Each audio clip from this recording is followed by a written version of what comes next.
Avec l'arrivée surprise de Léa Salamé aux 20h de France 2, Patrick Cohen voit ses projets chamboulés. C'est le canard enchaîné qui le révélera cette semaine. Le mercato télé de cet été n'a pas fini de faire parler. Alors que Léa Salamé s'apprête à reprendre les rênes du 20h de France 2 en septembre prochain, une petite info du canard enchaîné vient de jeter un pavé dans la mare.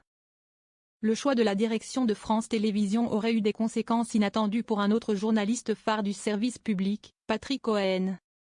Pour rappel, l'annonce de la nomination de Léa Salamé à la place d'Anne-Sophie Lapix a surpris tout le monde. Même elle ne semblait pas l'avoir anticipé. « Je n'ai jamais eu l'obsession du 20h, a-t-elle confié dans la Tribune dimanche. C'est après un échange avec Delphine Ernotte qu'ainsi qu'elle a fini par accepter ce nouveau défi. Ma rencontre avec Delphine Ernotte a été décisive. Elle m'a convaincue d'y aller même si j'étais réticente au début. Un concours de circonstances inattendues.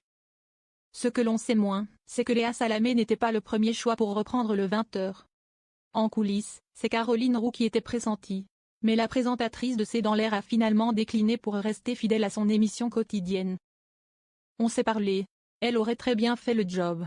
Elle a expliqué qu'elle voulait rester à C'est dans l'air, qu'elle anime d'ailleurs parfaitement, a précisé Léa Salamé. Et c'est là que l'histoire prend un tour inattendu. Selon le canard enchaîné, si Caroline Roux avait accepté le 20h, c'est un autre visage bien connu des téléspectateurs qui devait récupérer C'est dans l'air.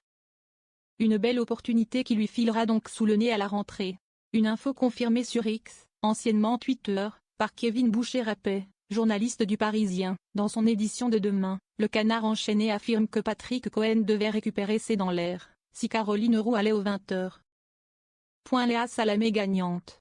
Patrick Cohen perdant. Si Léa Salamé ne pouvait évidemment pas anticiper cet enchaînement, force est de constater que son arrivée aux 20h chamboule sérieusement les cartes à France Télévisions.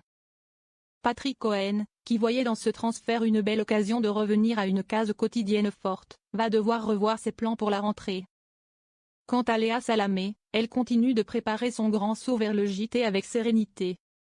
Celle qui formait un duo très complice avec Nicolas Demorand sur France Inter entame un nouveau chapitre de sa carrière. Une chose est sûre, le 20h de France 2 version Salamé est attendu au tournant, et pas seulement par les téléspectateurs.